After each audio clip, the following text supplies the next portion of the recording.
Welcome to the Power Lunch Live on LinkedIn Live. This is Rhett Power. I'm your host. The Power Lunch is normally on Tuesday, Wednesday, Thursday, and we do it sometimes on Friday. So today is a special edition. The point of the show, guys, is that we have today's thought leaders, best-selling authors. We have thought leaders from across all different kinds of industries. The point of that is that we want to learn from what they do. We want to learn their habits, their secrets to success, so that we can all get better and we can be better in our businesses and in our leadership. Now, the fun part of the show is that it's interactive. We can take questions from you, so make sure that you ask those questions. Make sure you engage with our guest because that's how we learn. And if you like or share, if you like or love the program, give it a share so that your people in your network can benefit from these conversations and from our guests. Now, we do simulcast on Twitter, Facebook, YouTube, and that's all with the help of Social Live in that platform. They do a really good job there. Now, my promise to you is to bring you the best. Today is no exception. Again, thank you for spending a Friday afternoon with us. Today, I've got Jonathan Kaiser. Jonathan is the founder of the largest commercial real estate firm in Arizona and one of the fastest growing commercial real estate firms in the United States. He's really reshaping the commercial real estate industry. His new book, You Don't Have to Be Ruthless to Win, is just shot up. I tell you what, I'll let you break that news. With that. But we're going to talk a lot about that today. He's also a contributor over at Entrepreneur, and he's on the Forbes Real Estate Council. Jonathan, thank you for joining us. It's my pleasure. Excellent, man. So what is your news about the book? Well, I got a call from my publisher late last night, and he said, call me, because I didn't answer. He sent me a text and call me. I called him back, and we hit #1 on the Wall Street Journal bestseller list. So huge honor. I'm still stunned, but we're really, really glad that the message is resonating with readers out there, and I'm just humbled and blown away by it all. We hit Amazon last week, 7 different categories. I think we were #1. So to hit Wall Street Journal is just a dream come true. That's big stuff. That's big news right there, man. That's big news. Yeah, and and #1 on Wall Street Journal, that's even harder, right? So to be at the very top of the list is incredible. Yeah. Let's jump right into it. I love the title. You don't have to be ruthless to win. That is so counter to what we are taught in business. It's so counter to what we're taught kind of in life and in sports and all the things. I remember my little league coach, be ruthless out there. Take no prisoners. That kind of stuff that we are sort of conditioned to believe. Hell, you look at the political climate today, right? It's pretty ruthless. Yes, it is. Why do nice guys win? I think we all know that there's a lot of ruthlessness out there. And that's kind of the point of my book, is sharing my experience. When I was raised, Rhett, I was raised to help people. That's what my parents taught me. They taught me to love and serve and give and put others first. The problem is they were poor. I didn't want to be poor. So I got into commercial real estate. Right.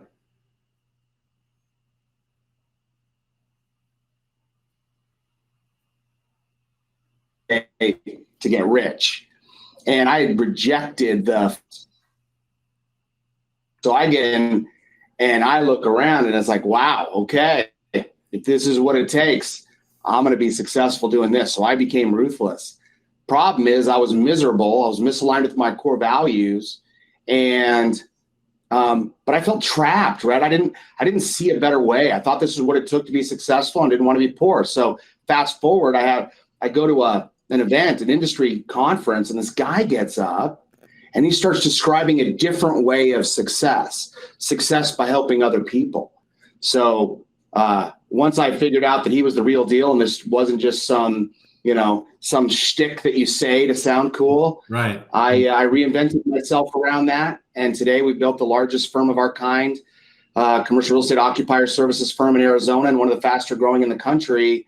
And the whole point of my book, You Don't Have to Be Ruthless to Win, which you can see right here, the whole point of that book is to prove to others that it's actually possible, that even in an industry as ruthless, as cutthroat, as take no prisoners as commercial real estate brokerage, you could actually create extraordinary success for yourself, for your organization, and for your clients by just helping others. And that's the message. And it's not, sure, I'm in commercial real estate and I want other commercial real estate brokers to read it, but it's really for any business leader who says, I'm sick of the ruthless nature of my industry, of my company. How do I affect change? And most importantly, how do I connect service, helping others, with success? And that's what I teach within the book. How do you instill that that culture, right? So, I mean, I know you have to, in order for your staff to believe it, they've got to see you living those values and living that core principle, right? Your customers have to see it in what you do. But how do you start that? If I'm a Rhett and I've got a small, medium-sized business in South Carolina, and I'm trying to, I know I've got to change. I know I want to do things different, right? You've come to that nexus in your life, right? Where you just say, I've got to make a change, right? So to the people out there at that point in their lives saying, I've got to change. Like, how do you start? Because to me, it seems like it's just a sort of a monumental task. It is.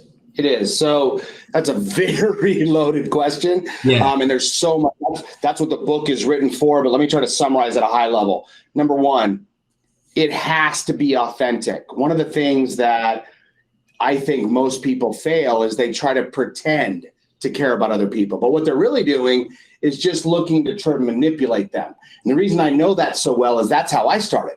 I thought that I got human psychology figured out. If I just help this person, then they're going to help me back and I win. I wasn't doing it to help people. I was doing it to win. So that's kind of the first part. Second part is you have to live it, right? So when you talk about within an organization, how do you create a culture of service?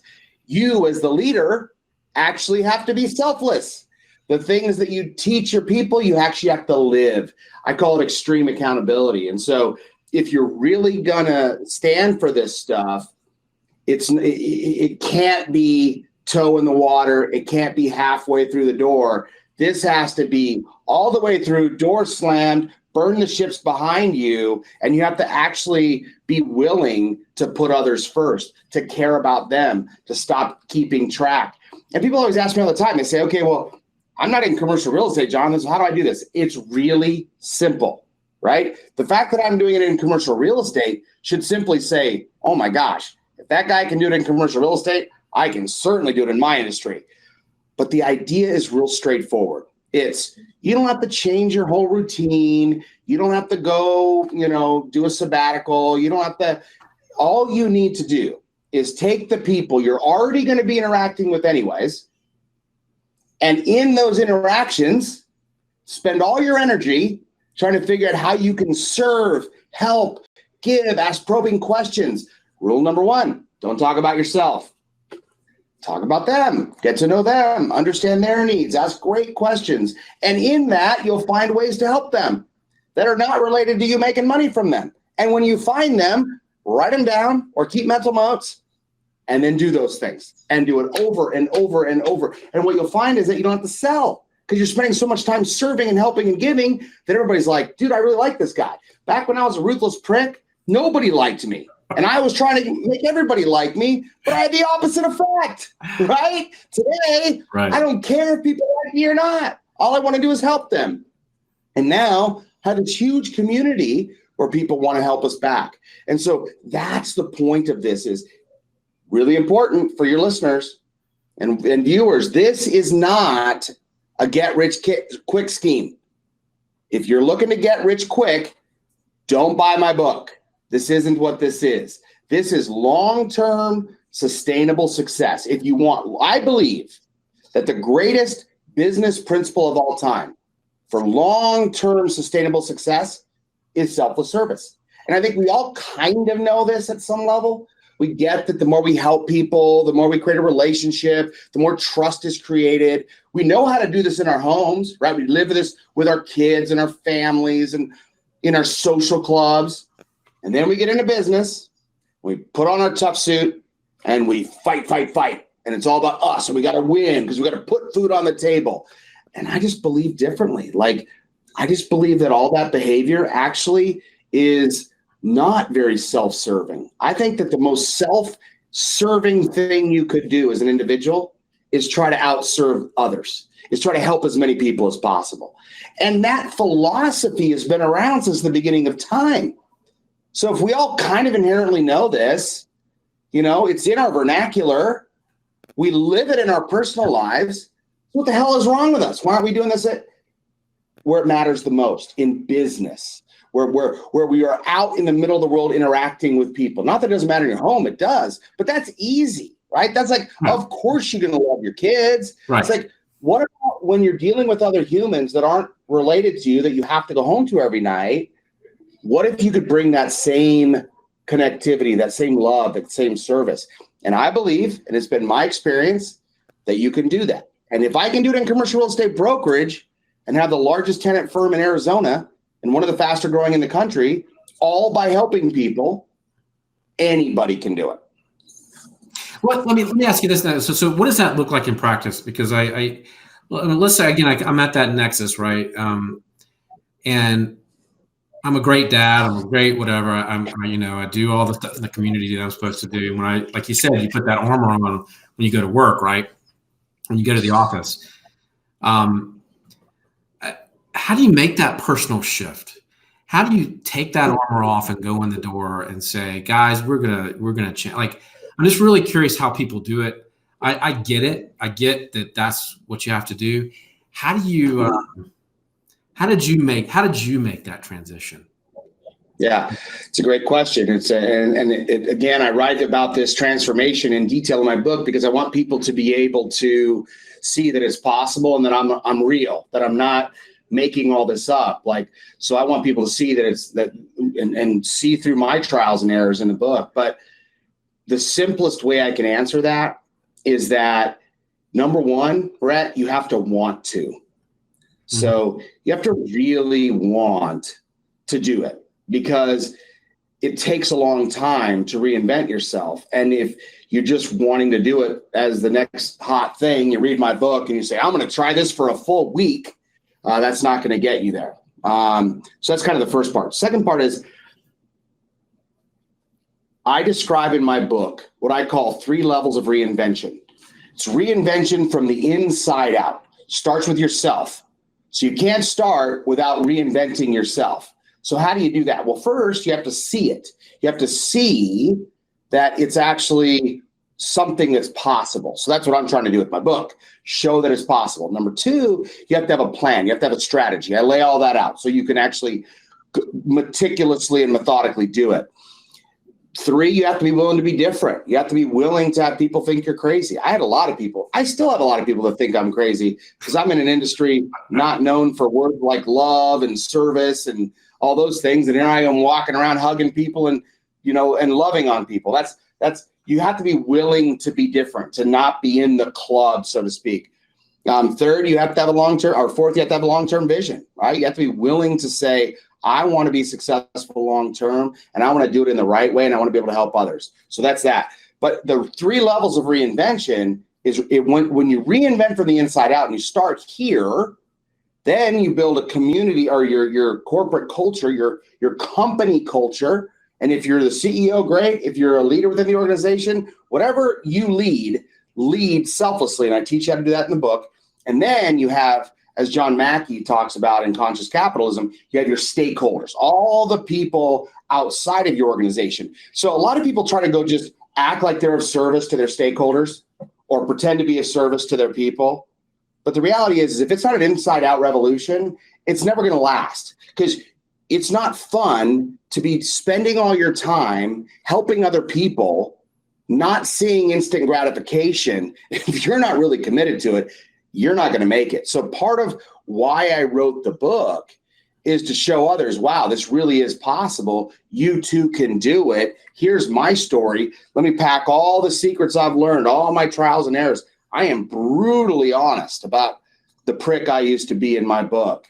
And I want to show people that if I can go from arguably the most ruthless broker out there to someone who just lives his life to serve others and wants to teach others how to do the same thing, anybody can do it. Is there something that you do every day to sort of keep yourself on track? I mean, is there self-talk? Are there habits? Yes. When you feel yourself like you feel that the temper or you feel that urge to say screw you, that kind of stuff. Are there things that you do to sort of keep that in check and sort of remind yourself, hey, this is why I'm here, Yeah, it's not an easy road I'm on, Rhett, as you know well. I mean, sure, we've had a lot of success, but a lot of people just look at that and assume it's just been an easy run. It's been the opposite of that. We have had to work exceptionally hard. When you're being disruptive in your industry, not everybody appreciates you. And so for me, I have my own declarations about myself that I meditate on every day. I call them I am statements, and I declare who I am in the world. Now, a lot of them are things that aren't yet real, but I'm saying them in the present to create them in my body so that when I go out, I act that way, right? So my first I am is I'm the best there ever was and forever will be. Somebody might go, well, that's cocky. I'm not saying it to be cocky. I'm not saying I'm better than you, Rhett. I'm saying when I show up at a meeting, I want to come from a place of I'm the best in the world.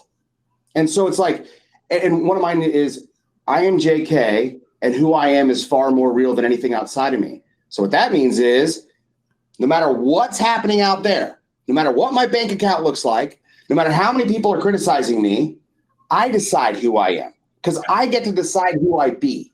Right? That's what I have control over. So I have my brain finely tuned to identify those thoughts that are inconsistent with what I call my document, my I am statements. Right.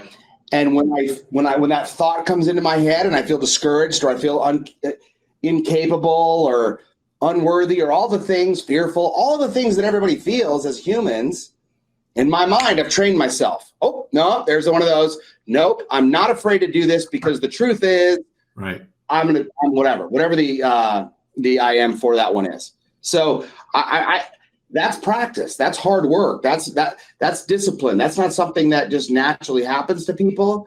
And for me, it's I could be having this podcast. I could get off this podcast and literally do something completely opposite from this because I'm human like everybody else, but it's that constant evolution. It's that constant reminder. It's like getting better each time, incremental improvement, catching yourself when you fall, making those adjustments and moving forward, not beating yourself up for all the crap that happened in the past, right? Like I could look back and I could go, man, I can't believe how much of a loser I used to be. I was so ruthless. Yeah, I could live in that and wallow in that, but why? I'm up to bigger things. I want to show other people that are stuck just like I used to be stuck that they don't have to be that way and that they could create success for themselves without having to be ruthless. And so for me, it's like that daily I am programming where I literally visualize these I ams. I see myself in my brain as those things. And the more I do that, the more real they feel. The more real they feel, the more I start acting that way. The more I start acting that way, the more real they become. Yeah, it's just sort of I get it. I mean, it helps you stay focused. It helps you stay on target. It helps you overcome those failures you were talking about, right? So it helps you get in the mindset so that no matter what happens, Yep. Because other people aren't going to act the same way or act the way we expect them to. Sometimes they're not going to be nice, and we have to manage how we react, right? Because that's what we can control. Yeah. Yeah. And we're all going to make mistakes, right? And so this whole idea of chasing perfection, I don't want to be perfect. What an impossible standard that is. Right. I make mistakes. Sometimes somebody cuts me off on the road and I flip them off. And then I go, oh my gosh, I can't believe I just did that. That was so ridiculous. But it's like, we're all human. So if we just gave ourselves a little bit of slack and said, okay, we know we're incrementally trying to improve. We're trying to get better. We're trying to become more evolved humans, more enlightened people, right? That's a daily practice, right? And if you're not taking time daily to be with yourself, to meditate, to create who you want to be in the world. One of the greatest books of all time is, I think it was written in the 50s, Think and Grow Rich by Napoleon Hill. And he describes that daily exercise, 20 to 30 minutes a day. Like if people just did that, they'd be amazed at how their lives change. But it's almost like too easy. It's like, oh gosh, I don't need to do that. But what they don't realize is that they're missing the opportunity to create who they are. The only reason why I'm able to sit here today and tell you with a straight face, sincerely, and believe it to my very core, that I'm going to change the commercial real estate industry, that I'm going to transform business through selfless service, and that I'm going to create $1 billion organization, is because I've been telling myself that for so long that it feels true already, even though we're not that yet. But it's like that allows us to live into that allows us to create it. Most people are too timid. They're too afraid. They're too insecure. They're not willing to think big enough. I believe in you only have one life, my friend. And I want to have the maximum impact I can. And I spent plenty of years living ruthlessly for myself and screwing people over. I do not intend to spend one more minute of my life that way. And if I could even show one business leader on this show right now, if I could even show one person how they could change their life, have more fulfillment, have more happiness, and oh, by the way, make money while doing it, then I consider this a success. I think what you're talking about too a little bit is self-love, right? Because I don't think you can share who you are and what you are and yourself. I mean, what you're talking about every morning and talking about those sort of affirmations or whatever you want to call them. I mean, that is you loving yourself and giving yourself permission to understand that and understand yourself. And then I think then that gives you the ability to go out and share that with others, I think. Yeah. You know, what's interesting about that topic is I was raised in a strong Christian faith. And one of the things that, for whatever reason, I believed was that to be faithful, I had to think of myself as worthless and incapable of anything, and that I had to rely on an outside power. And I think that for many years, that was hard for my brain to rationalize. Because on one hand, it's like, I want to be successful. I want to believe in myself. On the other hand, I feel like I'm being almost evil or, like I'm supposed to despise myself, and that's the only way to get ahead. And I think there's a lot of people, I've talked to a lot of people that grew up the way I grew up, and so many of them feel the same way. People call it Catholic guilt or they call it whatever. But at the end of the day, I think there's this idea that loving ourselves is somehow like bad. Well, at the end of the day, like you said, if you're not, who are the people that are most critical of other people? If you looked inside, it's because they're so critical of themselves. Yeah. The people that hate other people, it's because they hate themselves. It's just projection, right? And so if you're not good in here, and if you're not coming from peace and love in here, you're never going to be able to create that outside of you, right? That's that whole 3 levels of reinvention. Yeah. But, I think at the end of the day, it's, you have to be willing to be gentle with yourself. You have to be willing to forgive yourself. You have to be willing to allow yourself to be imperfect. And I grew up in so much legalism that for me, it's like, I don't want any of that in my life. I am about other people, serving others, helping as many people as possible. And the cool part about my business is the more I serve, the more that comes back to me, not directly, but through so many different ways. We're a referral only company. For me to have a firm like ours that's referral only is unheard of. Why is that? Because we spend our time helping. And so, I think at the end of the day, what's possible is that people can have an extraordinary experience in business where they actually develop real relationships, where they actually go above and beyond for people, where they actually do unleash their full talents to serve other people. And as a result, they're highly compensated for it. Everybody appreciates them and they have an amazing life. That's what I'm trying to teach. Well, that's amazing. What is your view of success? Like, and I think we all have different definitions of it. I'm sure you had a different definition 5 years ago, 10 years ago versus what you have now. What is success to you? Yeah, for me, success before was not being poor, being rich, right? It was like, I need my own private jet. That'll be like what determines if I'm a stud. Today, do I care about money? Yes, I do. Is it important? Yes, it is. Do as a business, I have to hit financial metrics and make sure that we're fiscally responsible? Yes, of course. But for me, success today is impact. I want to change the world, Rhett. I believe that if more people read my book, hear about what we're doing, experience us, join us, whatever the case may be, and see for themselves that, wow, this guy, well, he's probably still a little bit crazy. This guy actually is onto something. And what if I could do this within my own industry, within my own business?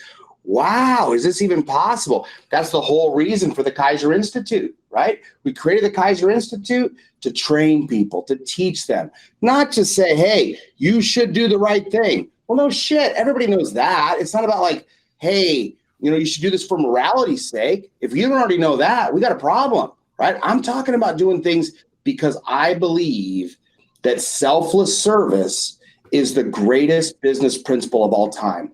I believe that helping other people selflessly is actually the most self-centered way to act. If you really want a life that's amazing, if you really want your cake and eat it too, stop focusing on yourself, love and serve others, and have the long perspective. Take the long approach, be strategic, but make all your energy be in helping other people, and you'll be blown away about how much of that comes back your way. You can't outserve the universe. You cannot outgive other people. The more you give, the more you develop. Like, look at my story.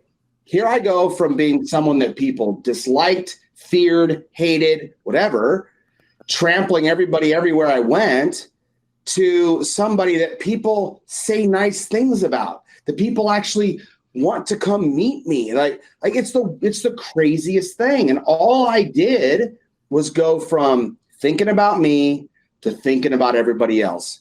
And it's a little bit of a skill, right? You got to learn it. It's a muscle that you have to learn how to do, but we all already know how to do it. So just use that natural instinct on how you can help and serve people. Treat everybody like they're your kid, or pick your favorite person in your world. For me, it's my wife.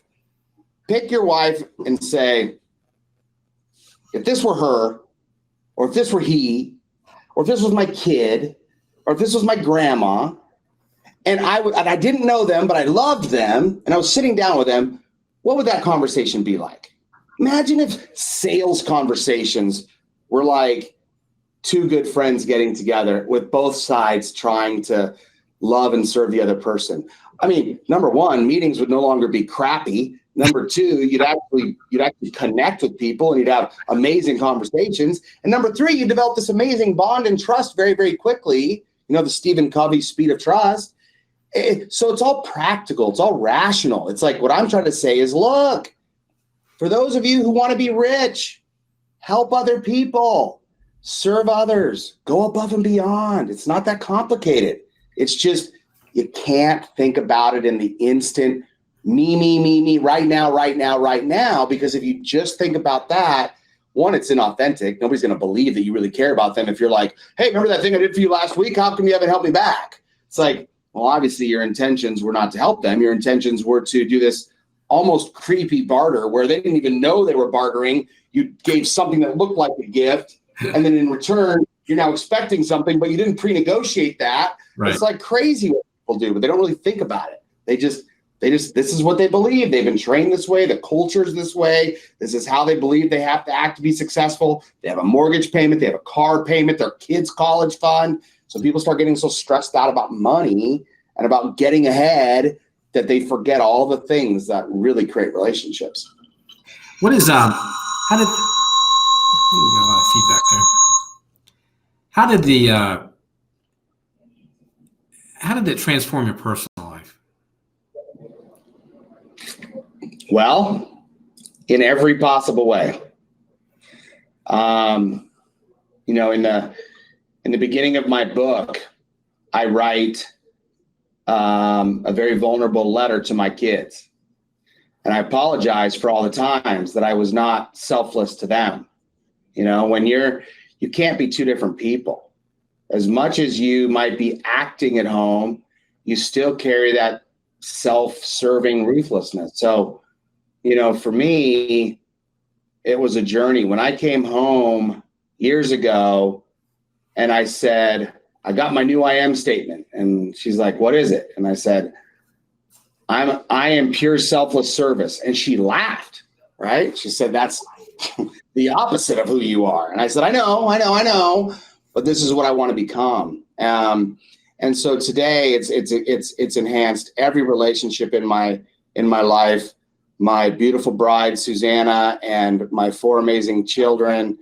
I love and serve them. I have deep, authentic relationships with so many people now that before used to be surface and, you know, built upon fake small talk and posture and all that stuff. And now like everywhere I go, I meet amazing new friends. I rekindle. I just did a podcast before jumping on with you with a guy that knew me in high school. And he goes, man, I remember you back then. I go, I know. So yeah, it's been amazing. It's like this is life transformation. But again, it's like I'm so tired of people talking about that stuff that don't live it, or where it sounds so squishy, you almost are like, that's just more of that nonsense. For me, my message is really clear. It's like the side benefit is your life is amazing. You can serious financial, monetary success by having a focus on other people. And if you look around, a lot of the most successful people and companies in the world adopt this mindset, but for whatever reason, we miss that and we forget that. And so we go make it harder on ourselves than it needs to be. And we burn bridges everywhere we go. And, you know, we sue people right and left. And it's just like, not that some of that is not necessary, but, you know, at the end of the day, it's like people are people, and we kind of forget that. And we spend our time trying to pretend we're better than we are versus being vulnerable. We spend our time trying to sell and explain to people why we're amazing. Nobody cares. Nobody wants to hear a sales pitch. Everybody just wants somebody to love them. And so if you just love them, they want to work with you versus you having to sell them on working with you. Right. That's so true. What's the best advice you ever got? And from who?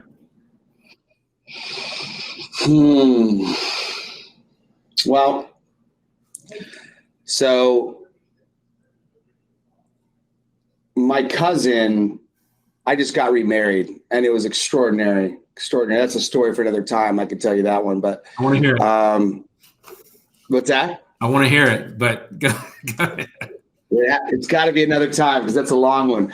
But my cousin, when he was marrying me, because I wanted it to be really intimate and special, and he got up there and he said, what's one word that I would describe Jonathan as? And he thought about it, you know, all the way leading up into that. And he said that if there's one word, it's resilient. And I thought, wow, that's amazing. That I have been through so many tough times. I've had so many things that most people would quit from. I've had so many situations that seemed so daunting that I couldn't see through them on the other side. And so the best advice I've ever gotten was a poem that my mom taught to me as a young boy.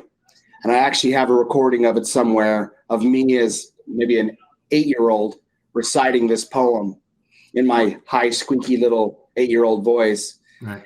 And It was somebody said that it couldn't be done, but he with a chuckle replied that maybe it couldn't, but he would be one who wouldn't say so till he tried. So he buckled right in with a bit of a grin on his face. If he worried, he hit it, and he started to sing as he tackled the thing that couldn't be done, and he did it. So that's always been my mindset is, yeah, I get it. Everybody's going to tell you things can't be done. People still today. I mean, when I started this company, Rhett, we didn't even have an office. And I was telling people we were going to be $1 billion firm that completely transforms commercial real estate and business in general. And people were looking at me like I was a complete nut job. Now today with our success and a #1, Wall Street Journal bestseller and Amazon bestseller, and now we got the biggest company of our kind in Arizona. Now people still think I'm crazy, but they believe it a little bit more. And once we hit $1 billion, then they'll be like, oh wow, that really happened. So it's just this willingness to be bold, willingness to tackle things, willingness to do it in the middle of other people saying you can't. Most people never even start, right? Like look at you. You're an immensely successful guy. You had to take bold action to get there. It takes willingness to believe that you can do something that other people go, you'll never be good at that. I've been told I'll never be good at everything. Yep. And if I'd have believed that and lived into that instead of the I ams that I create for myself, they'd be right? Like I tell my kids, whether you say you can or whether you say you can't, you're right. So you get to decide which right you want to be. That's right on, man. If you listen to other people and you don't listen to that voice in your own head, you'll always live the life that they expect, right? You have to more and have to be focused on what your dream, what your vision is, because if you listen to other people, you're absolutely right. Well, man, it's been a real pleasure to have you today. Thanks for having me. Wonderful success, I hope, with the book. The book is fantastic. And I think it's going to help a lot of people. But this has been the Power Lunch Special Edition on Friday afternoon. Thank you for spending some time with us. Thank you for spending your valuable time with us. It's why we do this show.